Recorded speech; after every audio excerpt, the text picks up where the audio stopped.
علی بھائی اگلا سوال ہے، آج کل کرونا وائرس کی وبا کے باعث خانہ کعبہ کو بھی سیل کر دیا گیا ہے اور چند دنوں کے لیے طواف کعبہ کو بھی روک دیا گیا ہے۔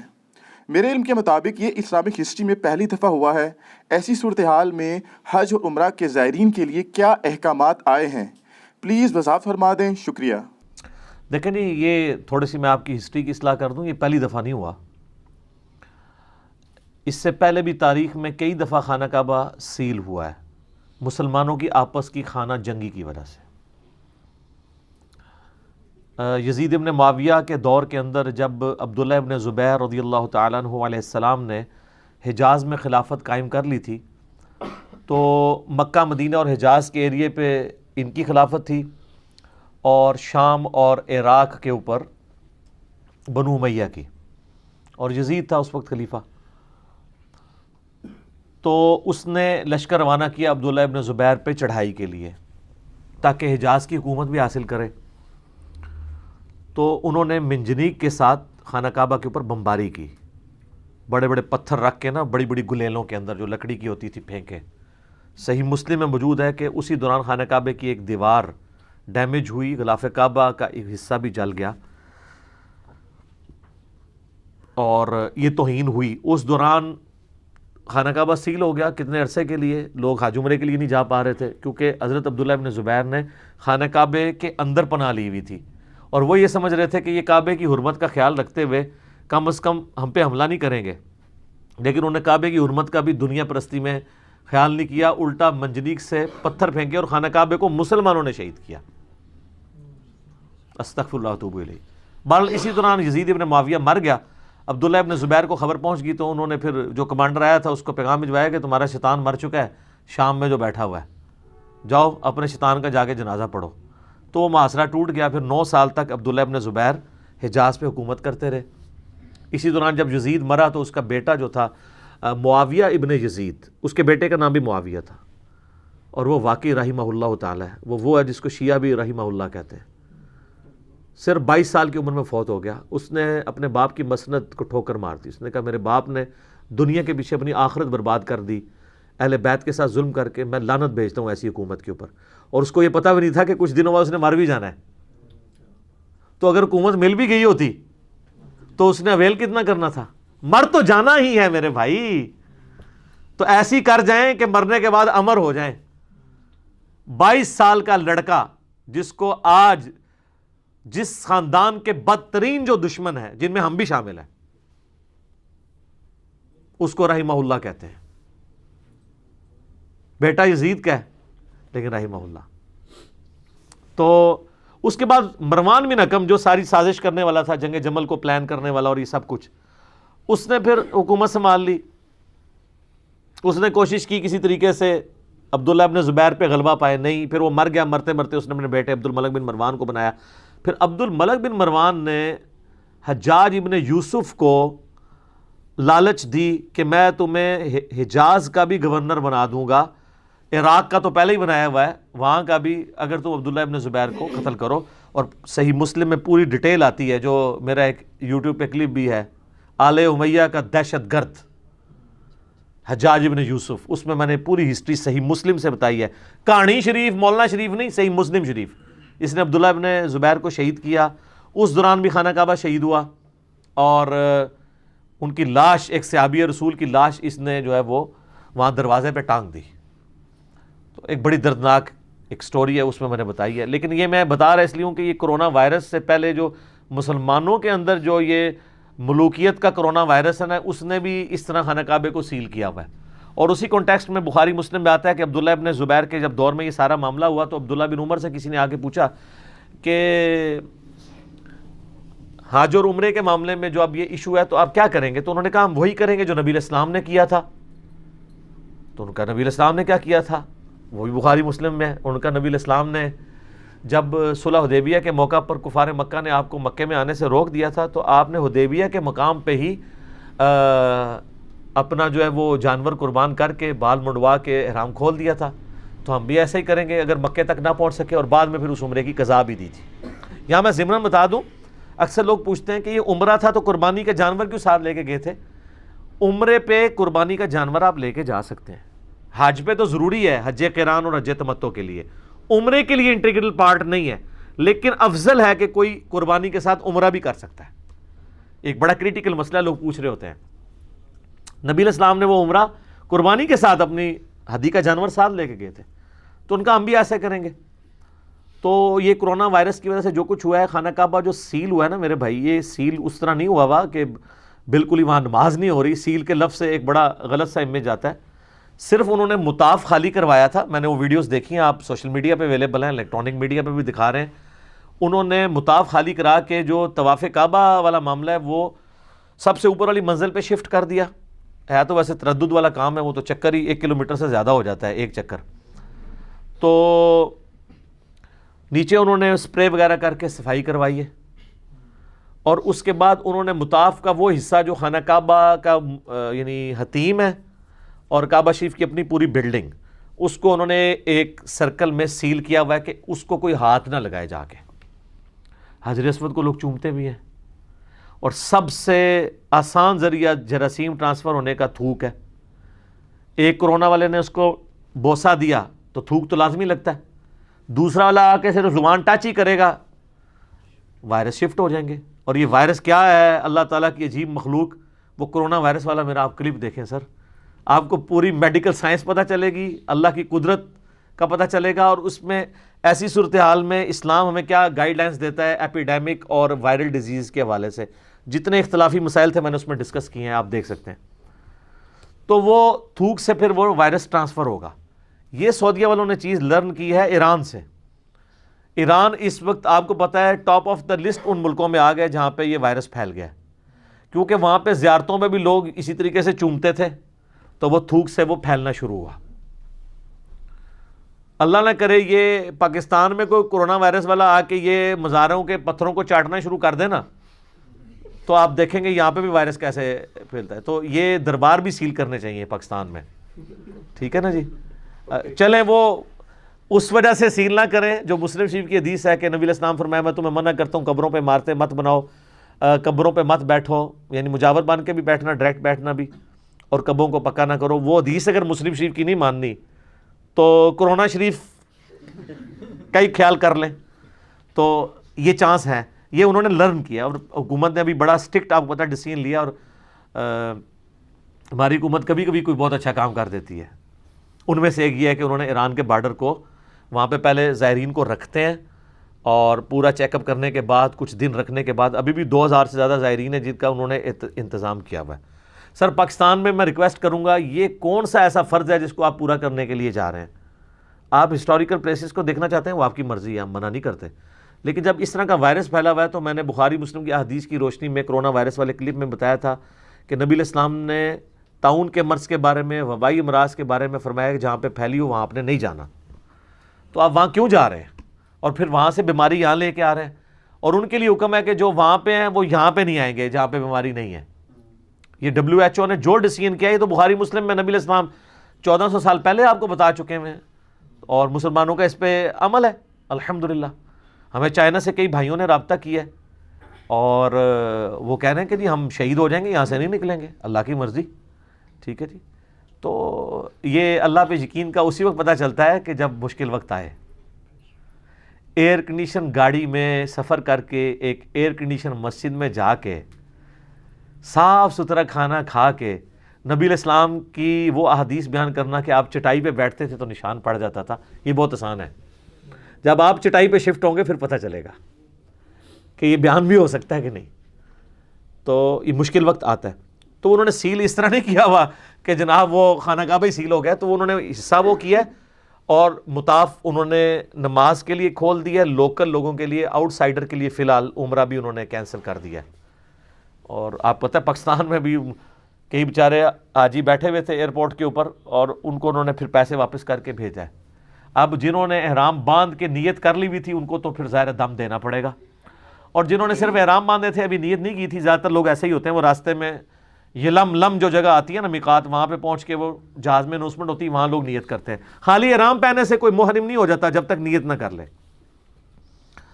تو اس کو ان کو دم پھر ضرورت نہیں ہے جنہوں نے بھی نیت نہیں کی۔ میرا اپنا چھوٹا بھائی ہے، اس نے 3-4 دن پہلے مجھے فون کر کے پوچھا، کہتا ہے جی اس نے تو بکنگ کرائی ہوئی تھی 29 مارچ کی، انگلینڈ سے اس نے عمرہ کرنا تھا اور پھر پاکستان آنا تھا، اس کا بھی کینسل کر دیا. انگلینڈ والوں کو بھی نہیں آنے دے رہی، یہ نہیں ہے کہ صرف پاکستان کو نہیں. تو اب چونکہ اس کی فلائٹ جانی وہاں سے ہے، جدے سے ہو کے پاکستان کنیکٹڈ فلائٹ ہے، تو وہ مجھے کہہ رہا تھا کہ جی جدے میں اگر میں اتروں تو احرام تو میں نے نہیں پہنا ہوگا، احرام تو ویسے ہی اتروا لیں گے، وہ نہیں جانے دیتے آؤٹ سائڈر کو، تو میں سادہ کپڑوں میں صرف طواف اور خانہ کعبے کی زیارت کے لیے جا سکتا ہوں. میں نے کہا پھر تو جا سکتے ہیں آپ، کوئی مسئلہ نہیں ہے اگر انہوں نے جانے دیا تو، ورنہ وہ نہیں نکلنے دیں گے وہاں سے. تو چونکہ وہ اس نے مسئلہ اس لیے پوچھا کہ فقہ حنفی کا یہ مسئلہ ہے کہ آپ میقات کو بغیر احرام کی حالت کے کراس نہیں کر سکتے، ادروائز آپ کو دم دینا پڑ جائے گا. تو جو حنفی ہیں نا وہ کنیکٹڈ فلائٹ میں جو آتے ہیں نا، میقات ان کا کراس ہوتا ہے، ان پہ پڑھنے دم. جبکہ احادیث یہ کہتی ہیں، بخاری مسلم دونوں میں حدیث ہے کہ نبی علیہ السلام فتح مکہ کے موقع پر کعبے میں اس حال میں داخل ہوئے کہ آپ کے سر پہ لوہے کا خود تھا، لڑائی کی وجہ سے وہ جو پہنا ہوتا ہے. اور مسلم میں الفاظ ہیں کہ آپ نے کالی پگڑی پہنی ہوئی تھی، پھر وہ خول بال میں اتار کے آپ نے پگڑی پہن لی ہوگی. اس پہ امام بخاری نے باب باندھا ہے کہ اگر کسی شخص کی عمرے اور حج کی نیت نہ ہو تو وہ بغیر احرام کے بھی مکے میں داخل ہو سکتا ہے. بیسیکلی انہوں نے حنفیوں کا رد کیا ہے. حنفی یہ کہتے ہیں کہ جو بندہ مکے آئے گا اس پہ عمرہ کرنا فرض ہے، حالانکہ عمرہ خود ہی نفلی عبادت ہے. جبکہ امام بخاری نے کہا کہ نبی علیہ السلام جب فتح مکہ کے موقع پہ آئے ہیں تو آپ نے تو عمرہ نہیں کیا، آپ نے تو احرام بھی نہیں پہنا ہوا تھا، الٹا سر پہ خود پہنا تھا. اس چیز کا ثبوت ہے کیونکہ محرم تو سر پہ کوئی چیز نہیں لے سکتا، ننگے سر ہوتا ہے. تو امام بخاری نے بتایا، کیا بتایا؟ وہی جو ہم آپ سے کہتے ہیں کہ مرنے سے پہلے اے مسلمان کر لے اس پہ غور، کتابوں کا خدا اور ہے بابوں کا خدا اور. انہوں نے کہا کتابوں کی شریعت یہ کہتی ہے. تو میں نے اپنے اس بھائی کو بتایا کہ بھائی پریشان نہیں ہونا، سادہ کپڑوں میں زیارت کے لیے چلے جاؤ، طواف بھی کرو، عمرہ نہیں کر سکتے جو کہ محرم نہیں ہو، لیکن دم شم کوئی واجب نہیں ہوگا، تم نے تو احرام پہنا ہی نہیں ہوا. اور اگر وہ میقات کراس بھی ہو جاتا ہے مکے کی نیت سے اور آپ عمرے اور حج کے لیے نہیں جا رہے تو آپ پہ کوئی واجب نہیں ہے کہ آپ نے کرنا ہے. افضل ہے آپ ضرور کریں، جو وہاں کے رہنے والے لوگ ہیں ضرور کریں. تو انہوں نے جو سیل کروایا نا میرے بھائیوں، میں نے اس کی ویڈیوز بھی دیکھی ہیں، الیکٹرانک میڈیا پہ بھی آ رہی ہیں، سارے بڑے چینلز نے دکھائی ہیں. وہ اتنا حصہ انہوں نے سیل کیا ہے تاکہ لوگ غلاف کعبہ سے چپکتے ہیں یا وہاں پہ حجر اسود کو بوسہ دیتے ہیں تو وہ ٹرانسفر نہ ہو، باہر وہ رہیں. تو میرا خیال ہے جب ریویلڈ نالج سے یہ چیز اسٹیبلش ہو چکی ہے تو اس میں کوئی حرج نہیں ہے اور کہ یہ ریسٹرکشن لگائی جائے. البتہ یہ ریسٹرکشن وہ نہیں لگا سکتے کہ آؤٹ اسٹیشن لوگوں کو وہ وہاں آنے سے روک دیں. اس کے لیے ان کو وہی کرنا چاہیے جو پاکستان نے کیا ہے کہ اگر کوئی پاکستانی گئے ہوئے تھے ایران اور وہ واپس آنا چاہتے ہیں، ایرانی نہیں ہے، ان کا چیک اپ کر لیں. اگر کرونا وائرس ان میں نکلتا ہے تو ان کو واپس بھیج دیں یا وہاں پہ کہیں رکھیں، یہاں نہ آنے دیں. جو بخاری مسلم کی حدیث ہے کہ جہاں پہ وبائی مرض پھیلے وہاں کے لوگ باہر نہ نکلیں، باہر والے وہاں نہ جائیں. سعودیہ والوں کو اگر ایشو ہے تو ان کے پاس تو پیسہ ہی بہت ہے، ویسے آج کل بھوک پہ ہی ہے. ایتھے بھی مولویوں نے وظیفے بند کرتے انہوں نے، اور میرے کھاتے ہی نا وظیفے پہ جان کدھرے، میں نہیں بند کرائے. تو وہ ایئرپورٹس کے پاس بڑے بڑے جو ہیں وہ کیمپس ٹیمپرری قائم کر سکتے ہیں جس میں وہ چیک کریں کہ جو وائرس والا بندہ ہے اس کو نہ آنے دیں، باقیوں کو تو آنے دیں، خام خواہ اس کو بند کر رہے ہیں. اور یہ بھی یاد رکھیے گا سورہ الحج کے اندر موجود ہے، اللہ تعالیٰ نے فرمایا کہ مکے کو ہم نے مکے کے شہریوں کے لیے اور آؤٹ اسٹیشن لوگوں کے لیے بھی مشترکہ جگہ بنایا ہے کہ ان کو کوئی روک نہیں سکتا مکے میں آنے سے. مکہ وہ انٹرنیشنل سٹی ہے جہاں جس کے پاس لا الہ الا اللہ محمد الرسول اللہ کا سرٹیفکیٹ اور پاسپورٹ موجود ہے نا، اس کو مکے جانے سے کوئی روک نہیں سکتا. یہ حرام ہے کہ آپ کسی کو کہیں کہ جس نے 1 سال حج کر لیا وہ 5 سال سے پہلے آ نہیں سکتا. آپ کون ہوتے ہیں یہ فیصلہ کرنے والے؟ آپ انتظام کریں. یہ میں for the sake of argument کہہ رہا ہوں. آج آپ امریکہ کے حوالے کر دیں نا حرم شریف، اور ان کو کہیں کہ کروڑوں لوگ یہاں پہ آتے ہیں اور آپ کی یہ اکانومی اس سے چلتی ہے، تو اس وقت تو 40 لاکھ حج کے لیے آ رہے ہیں، اگلے سال 80 لاکھ آئیں گے. وہ کہیں گے سر کوئی مسئلہ نہیں، 1 کروڑ بھیجیں، ہم 1 سال میں انتظام آپ کو کر دیتے ہیں. اتنا پیسہ ہے، سب کچھ ہے، کر سکتے ہیں. ٹورزم کی دنیا میں کوئی ایسی جگہ ہے جہاں 170 سے زیادہ ملکوں کے لوگ آتے ہوں سوائے حرمین کے؟ کتنی اکانومی جنریٹ ہو رہی ہے, اس سے بڑا کوئی ٹورزم کا کوئی سورس نہیں ہے. تو آپ یار ان کے اوپر یہ خرچ نہیں کر سکتے کہ آپ انتظام کریں ان کے لیے؟ یہ کیوں پابندی لگائی ہے کہ جی جس نے ایک بار کر لیا 5 سال تک نہیں کر سکتا؟ یہ پابندی حرام ہے. آپ پاس کلمہ ہے, آپ حرم شریف میں اور یاد رکھیے گا حرم شریف میں آپ کسی کو سونے سے نہیں روک سکتے. اس لیے آپ دیکھیں مسجد نبوی تو رات کو 10 بجے وہ بند کر کے نا آپ کو باہر نکال دیتے ہیں. حرم شریف میں آپ سوئے رہیں, خراٹے لیتے رہیں, آپ کو کوئی نہیں اٹھائے گا, کیونکہ اللہ نے آپ کو اجازت دی ہوئی ہے. حرم آپ کے گھر کی طرح ہے کیونکہ اللہ کا گھر ہے. تو قرآن میں ہے کہ سورۃ الحج کے اندر ہم نے حرم کو مکے کے رہنے والوں کے لیے اور آؤٹ سائڈر کے لیے مشترکہ جگہ بنایا ہے. جتنا سر سعودیہ والوں کا حق ہے نا مکے کے اوپر, اتنا ہی دنیا میں کسی کارنر پہ رہنے والے رشین کا, انڈونیشین کا, پاکستانی کا, یورپین کا, امریکن کا اتنا ہی حق ہے کعبے کے اوپر, کیونکہ اللہ تو سانجھا ہے نا ساڑا. پھر ہمارے پاس پاسپورٹ بھی ہے کلمے کا الحمدللہ.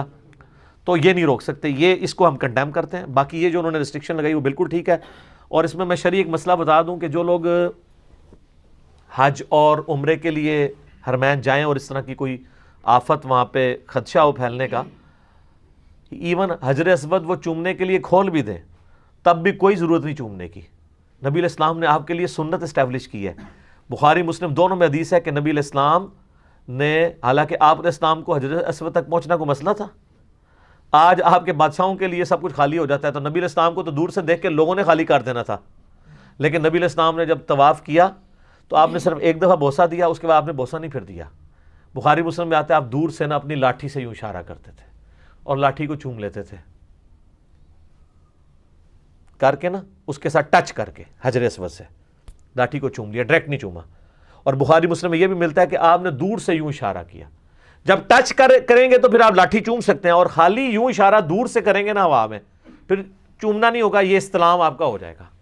اور یہاں پہ 99% لوگ دور سے ہی طواف کعبہ کا استلام کر رہے ہوتے ہیں. ہر چکر میں آپ کو چومنا پڑ جائے حجر اسود تو سر صبح شروع ہو گئے تو شام کو طواف مکے گا تھوڑا, وہ بھی نہ مکے.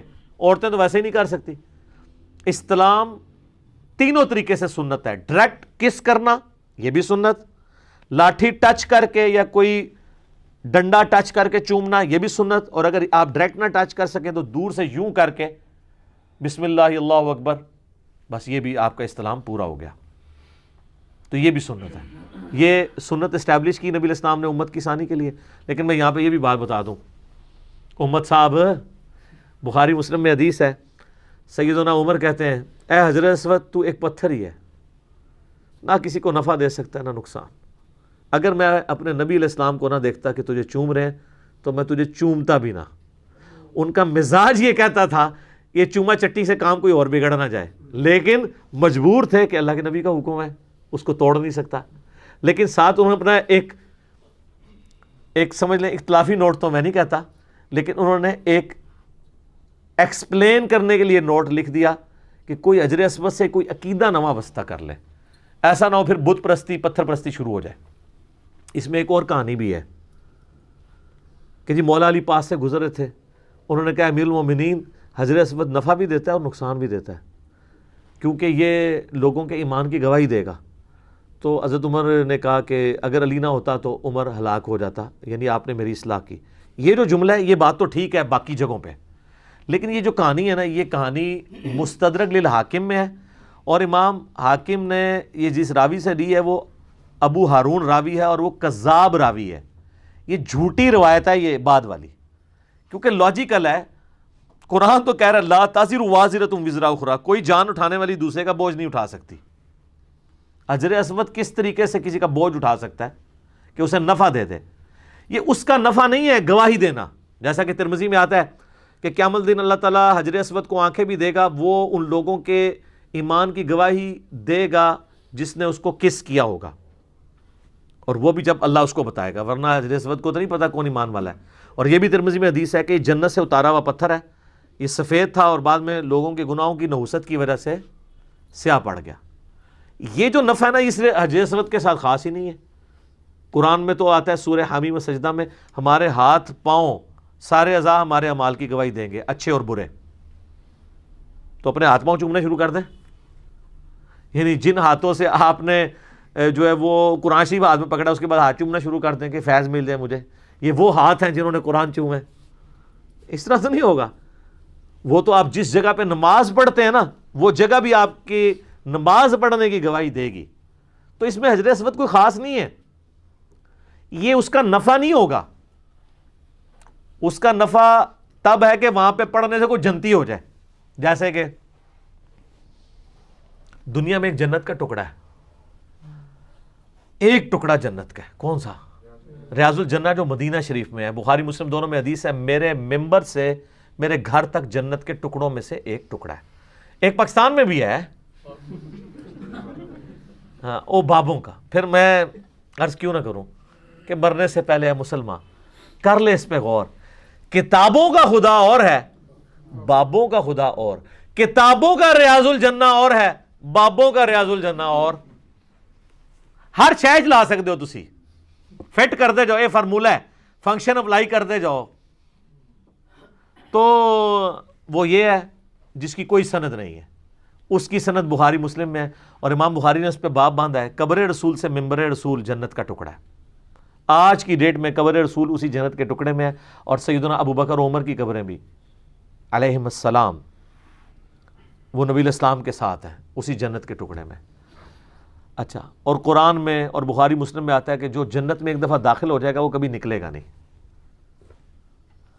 تو اس آیت اور حدیث کے تحت جو بندہ ریاض الجنہ میں ایک دفعہ 2 نفل پڑھ لے تو پکا جنتی ہو گیا۔ تو آپ کی عقل مانتی ہے کہ ایسا ہو جائے گا؟ اپنے مال کے مطابق اٹھایا جائے گا، ایسے تو نہیں ہو سکتا۔ دنیا بقدر ایفرٹ ہے اور آخرت میں اعمال کا حساب دینا ہے۔ اعلیٰ حضرت نے جذبات میں ایک نعتیہ شعر لکھا ہے، جنت میں آ کے نار میں جاتا نہیں کوئی۔ وہ کہتے ہیں کہ یہ تو اللہ کا وعدہ ہے، جو جنت میں ایک دفعہ آ گیا نا دوبارہ دوزخ میں نہیں جائے گا۔ تو وہ ریاض الجنہ میں بیٹھے انہوں نے یہ شعر لکھا کہ یا اللہ میں جنت میں آ گیا ہوں تو میں امید کرتا ہوں اب مجھے دوزخ میں نہیں تو بھیجے گا۔ یہ ایک جذباتی جملہ، ایک شعر، ایک محبت کا انداز تو ہو سکتا ہے، لیکن ریالٹی نہیں ایسے، ریالٹی بڑی تلخ ہے۔ ریالٹی یہ ہے کہ بخاری مسلم دونوں میں حدیث ہے، میری بیٹی فاطمہ میرے مال میں سے جو تو نے مجھ سے لینا ہے لے لے، اگر اللہ نے تجھے پکڑ لیا تو میں قیامت دن تیرے کچھ کام نہیں آؤں گا۔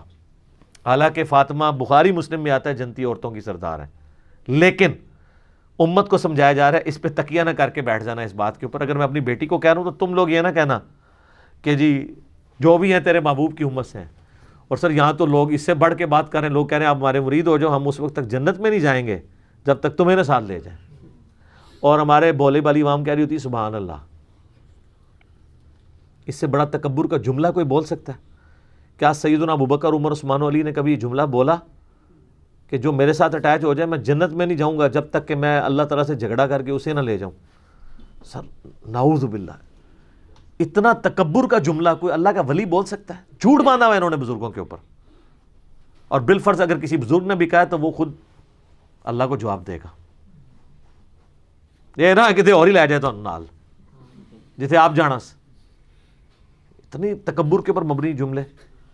تو یہ وائرس کا جو فتنہ آیا ہے، اللہ کی طرف رجوع لائیں، دعائیں مانگیں، اذکار کریں، اور مسلمان کا تو یقین ہے موت کا ایک وقت مقرر ہے، وہ تو آنا ہے۔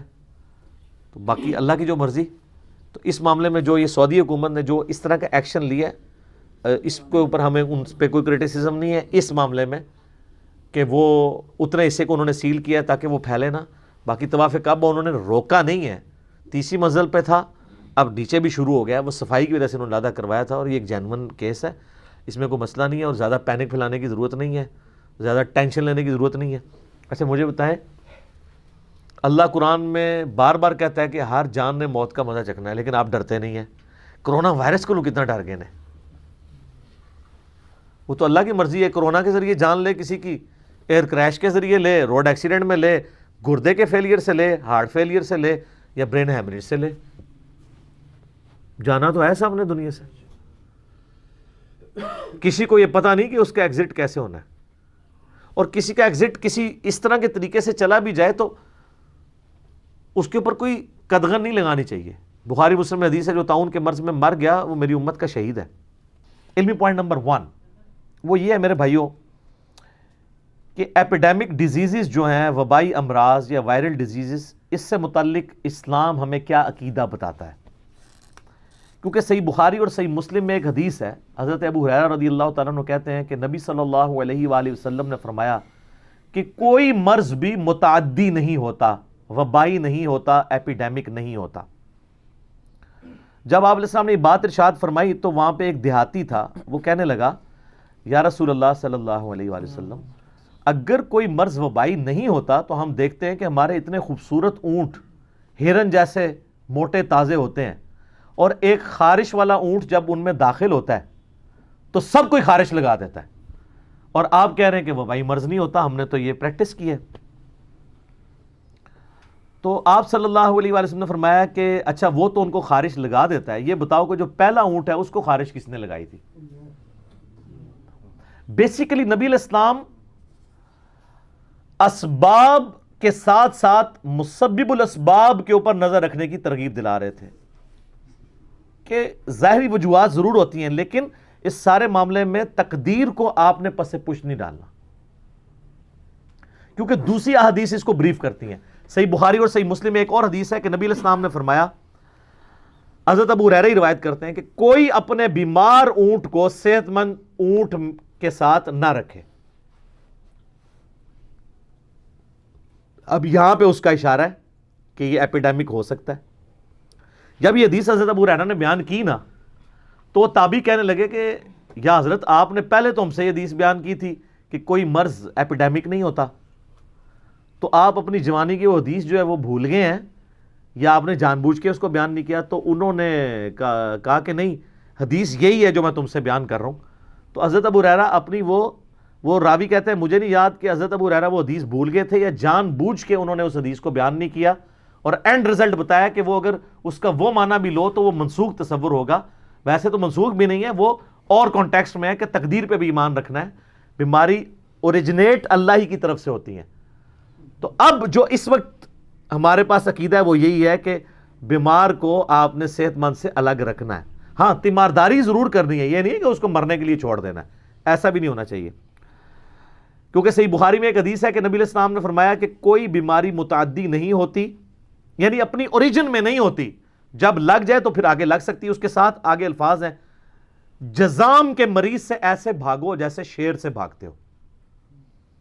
تو اگر متعدی نہیں ہے تو جو جزام کا مریض ہے اس سے بھاگنے کا کیا حکم ہے؟ ایپیڈیمک ہوتا ہے، کیونکہ ہو سکتا ہے آپ کو لگ جائے تو آپ یہ عقیدہ بنا لیں کہ نہ میں اس کو ملتا تو نہ لگتی، اور اللہ کو بیچ میں سے نکال دیں، تو بہتر یہ ہے کہ آپ اس آزمائش میں پڑیں ہی نہ۔ پھر صحیح مسلم میں ایک حدیث ہے کہ ایک جزام والا شخص بنو ثقیف سے نبی علیہ السلام کے پاس حاضر ہوا بیعت کے لیے، تو آپ علیہ السلام نے باہر سے ہی فرمایا کہ تمہاری بیعت ہوگی، تم واپس چلے جاؤ۔ آپ نے اس کے ساتھ ہاتھ نہیں ملا کر بیعت کی۔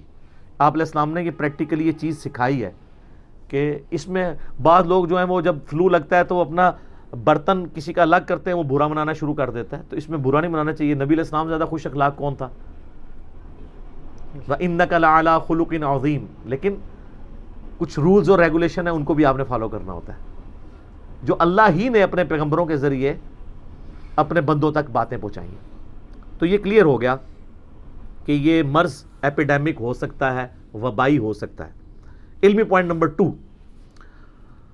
وہ ہے میرے بھائیوں، ایپیڈیمک ڈیزیز کے بارے میں ہمارا ایٹیچیوڈ کیا ہونا چاہیے۔ اس حوالے سے بخاری اور مسلم دونوں میں ایک حدیث ہے، بڑی انٹرسٹنگ، بڑی ڈیٹیلڈ حدیث ہے کہ سیدنا عمر فاروق رضی اللہ تعالیٰ عنہ اپنے دور خلافت میں شام وزٹ کرنے کے لیے گئے، فورن وزٹس پہ جایا کرتے تھے، ظاہر سلطنت اتنی پھیلی ہوئی تھی۔ تو جب وہ شام کے قریب پہنچے تو وہاں کے جو آرمی چیف تھے وہ ابو عبیدہ ابن جراح تھے، وہ شام سے باہر ہی ان کو ریسیو کرنے کے لیے آئے ہوئے تھے ایک دوسرے شہر میں، اور کہا کہ اے امیر المومنین، شام میں تو طاعون کا مرض پھیل چکا ہے۔ میں نے بتایا نا کہ 14ویں صدی عیسوی کے اندر، آج سے 600 سال پہلے 2 کروڑ لوگ یورپ میں مرے ہیں طاعون کے مرض سے۔ ماڈرن دور ہے اور یہ بات ہو رہی 1400 سال پرانی۔ تو حضرت عمر نے وہیں پہ پڑاؤ ڈال لیا اور کہا کہ صحابہ کرام سے مشورہ کیا جائے گا کہ اب ہمیں طاعون والی جگہ پہ جانا چاہیے یا نہیں جانا چاہیے۔ تو صحابہ کرام کی دو رائے بن گئی. کچھ نے کہا کہ ہمیں اللہ کی تقدیر سے نہیں بھاگنا چاہیے, اگر ہماری قسمت میں بیماری یا موت لکھی ہوئی تو آئی جائے گی. دوسروں نے کہا کہ عقل کا تقاضا یہ کہ ہم اس بیماری والی جگہ پہ نہ جائیں. سیدنا عمر نے یہ ڈیسیژن کیا کہ ہمیں نہیں جانا چاہیے. تو حضرت ابو عبیدہ ابن جرح نے کہا یا امیر المومنین, آپ اللہ کی تقدیر سے بھاگ رہے ہیں, بیماری تو یہاں بھی پکڑ سکتی ہے آپ کو. تو حضرت عمر نے کہا کاش ابو عبیدہ کے سوا کسی اور نے یہ بات کی ہوتی, یار تو یہ بات نہ کرتا میرے بارے میں, ٹھیک ہے, تو جانتا ہے. تو پھر حضرت عمر نے ہلکی سی پھکی دی حضرت ابو عبیدہ ابن جرح کو. پھکی کے بغیر تو کام نہیں چلتا, اینٹی وینم الزامی جواب دیا. کہا کہ ابو عبیدہ یہ بتاؤ کہ اگر تم اونٹ پالتے ہو اور تمہارے پاس دو گھاٹیاں ہوں, ایک گھاٹی بنجر ہو اور ایک میں سبزہ اگا ہوا ہو, تم اپنے اونٹوں کو کس گھاٹی میں لے کے جاؤ گے؟ انہوں نے کہا جی سبزے والی میں. تو انہوں نے کہا تم بنجر زمین میں کیوں نہیں لے کے جاؤ گے؟ کیونکہ سمجھ رہے ہو تم کہ یہاں پہ مجھے فائدہ ہے. تو انہوں نے کہا ہم اللہ کی ایک تقدیر سے دوسری تقدیر کی طرف جا رہے ہیں, یہ بھی ہمیں اللہ ہی نے عقل دی ہے کہ ہم ایسی جگہ پہ نہ جائیں جہاں پہ ایپیڈیمک ڈیزیز ہے. اچھا یہ ساری باتیں ہو رہی تھیں, حدیث کسی نے پیش نہیں کی ہے, یہ اجتہاد ہو رہا تھا کیونکہ ان میں سے کسی کے پاس وہ حدیث نہیں تھی. امام حنیفہ کے پاس یہ کہتے ہیں ساری آ گئی تھی, ان کی عقل کا ہی ماتم کیا جا سکتا ہے. یہ صحابہ کرام ہیں انکلوڈنگ امیر المومنین سیدنا عمر ابن خطاب رضی اللہ تعالیٰ عنہ علیہ السلام. اتنے میں عبد الرحمن بن عوف آ گئے جو کہیں گئے ہوئے تھے وقتی طور پہ اپنے کام کے سلسلے میں. انہوں نے کہا مجھے نبی علیہ السلام کی ایک حدیث یاد ہے وبائی امراض کے حوالے سے اور خصوصاً طاعون کے بارے میں, کہ نبی صلی اللہ علیہ وآلہ وسلم نے فرمایا تھا کہ جہاں کہیں سنو کہ کوئی وبائی مرض پھیل گیا ہے یا طاعون پھیل گیا ہے تو تم اس علاقے میں مت جاؤ اور اس علاقے کے لوگ اس علاقے کو چھوڑ کر باہر نہ نکلیں. تو حضرت عمر نے کہا الحمدللہ میرا اجتہاد جو ہے حضور کی حدیث کے مطابق نکلا ہے, میں نے بھی یہ اجتہاد کیا تھا. اور پھر عبد الرحمن بن عوف نے کہا کہ نبی علیہ السلام نے فرمایا کہ جو لوگ وہاں پر رہیں گے وہ اللہ کی تقدیر پر راضی رہیں, اللہ کی طرف رجوع رکھیں. اگر اللہ نے ان کی قسمت میں بیماری لکھی ہوئی تو ہوگی, اور اگر اس بیماری میں مر گئے تو میری امت کا جو بھی شخص طاعون کے مرض میں مرے گا اللہ کے حضور وہ شہید تصور ہوگا, اور بچ گئے تو وہ اللہ کا معاملہ ہے. تو وہ اس لیے, اور آج دیکھیں WHO بھی یہی بات کر رہی ہے کہ بیماری کو پھیلنے سے روکنے کے لیے ضروری ہے کہ جہاں پہ بیماری وہاں پہ لوگ اسی باؤنڈریز کے اندر کنفائنڈ رہیں, ادروائز تو بیماری پھیل جائے گی. پھر اس کی حکمت یہ ہے کہ جب پھیلے گی تو اتنے لوگوں کا علاج کون کرے گا؟ ابھی تھوڑے لوگوں کا تو علاج ہو جائے گا, جب زیادہ پیمانے پہ پھیلے گی تو آپ کہاں سے اتنے ڈاکٹر اور لے کے آئیں گے ہاسپٹلز, اور ادھر سے لوگ ادھر نہ جائیں, اس لیے کہ یہ لوگ بھی جائیں گے تو ان کو بھی ایپیڈیمک ڈیزیز لگنے کا ہے, پھر ان کی دیکھ بھال کون کرے گا؟ تو یہ بالکل آپ دیکھ لیں ووہان سٹی جو ہے ان کا 1 کروڑ سے زیادہ آبادی ہے اور سڑکیں سنسان ہوئی ہیں, سب لوگ گھروں کے اندر ہیں, 14 دن گزرنے کا انتظار کر رہے ہیں وہ, اور ایک ایک کی تھرمل سکریننگ بھی ہو رہی ہے ایئرپورٹس کے اوپر بھی ادھر بھی. ہماری بھی امید ہے کٹس آ گئی ہوں گی, امید ہے اللہ کرے کہ آ گئی ہو. تو اور میں دیکھ رہا ہوں کتنی ڈٹائی کے ساتھ ہمارے وزراء کہہ رہے ہیں ہم چائنیز کا ٹیسٹ کر لیا, کوئی بھی نہیں ہے, کٹ ابھی تک پہنچی نہیں ہے, ٹیسٹ کتنے کیتا ہے, کہانیاں کران دے ہو, ٹھیک ہے, تے جناب تھوکی چ پکوڑے تل دینے. اس طریقے سے نہیں چیک ہوتا, کٹ آئے گی تو آپ چیک کریں گے نا. اس طریقے سے ہمارے پاس ایکسپرٹیز ہی نہیں چیک کرنے کی, ٹھیک ہے, نہ ہمارے پاس وہ سائنٹسٹ موجود ہیں, ہم نے ان سے مستعار چیزیں لے کے چیک کرنا ہے اور پہلے اناؤنسمنٹ کر دی ہے جی کسی میں کوئی چیز نہیں نکلی ہے. باقی ملکوں نے تو ایسے لوگ جو ادھر چائنا سے ہیں ان کو علیحدہ رکھا ہوا ہے, پوری چیکنگ کے بعد وہ پھر ان کو اپنے مین سٹریم میں لوگوں میں آنے دیں گے. ایک اور حدیث ہے صحیح بخاری اور مسلم کی کہ نبی صلی اللہ علیہ وآلہ وسلم نے فرمایا کہ یہ جو طاعون ہے یہ بنی اسرائیل کے لیے اللہ تعالیٰ کی طرف سے ایک عذاب نازل ہوا تھا, جو آج ہماری سورہ بقرہ میں آیات بھی آئی تھی کہ انہوں نے انبیاء کو قتل کیا, اللہ کی آیات سے روگردانی کی, تو اللہ نے ان پر آسمان سے ایک عذاب نازل کیا جو تورات میں آتا ہے کہ یہ پلیگ کا مرض, طاعون کا مرض پھیل گیا تھا. آپ علیہ السلام نے فرمایا عذاب ان لوگوں کے لیے جو نافرمان ہیں, اور فرمایا کہ جو نیکوکار لوگ ہیں میری امت کے ان کے لیے یہ طاعون کا مرض جو ہے یہ رحمت ہے کہ اس میں اگر یہ مر جائیں گے تو اللہ کے حضور شہید لکھے جائیں گے. ظاہر موت تو اپنے ٹائم پہ آنی ہے, یہ زیادہ ہائی لائٹ پتہ کیوں ہو جاتی ہے جب اتنے لوگ مرتے ہیں, ورنہ آپ کو میں بتاؤں 1 گھنٹے میں 6000 لوگ روزانہ مر رہے ہیں, 24 گھنٹے میں کتنے ہوئے؟ 1.5 لاکھ. 1,50,000 لوگ روزانہ مر رہے ہیں. لیکن اگر ایک دن زلزلے میں 50,000 لوگ مر جائیں، لوگ کہتے ہیں اوہ 50,000 بندہ مر گیا، حالانکہ 1.5 لاکھ روزانہ مر رہے ہیں. تو یہ اللہ کی حکمت ہے کہ اللہ جب بڑی اس طرح کی جو آتی ہیں نا آفات، ان کے ذریعے انٹرنیشنل لیول کے اوپر موت کی تذکیر کرواتا ہے. ایک گھر کی موت ایک محلے کے لیے نصیحت ہے، ایک محلے میں زیادہ اموات ایک شہر کے لیے نصیحت ہے، ایک شہر کا کسی قدرتی آفت میں مبتلا ہونا ایک ملک کے لیے، اور ایک ملکی لیول کے اوپر جو آفت آتی ہے جس طرح اب چائنا میں آئی ہے. اب دیکھیں آفت تو ملکی لیول پہ ہے، لیکن پوری دنیا کے اندر ایک موت کا سگنل آیا ہے کہ بھئی اپنی تیاری کرنی ہے. ادروائز لوگ تو مر رہے ہوتے ہیں، لہٰذا اس میں کوئی پریشان ہونے والی بات نہیں ہے.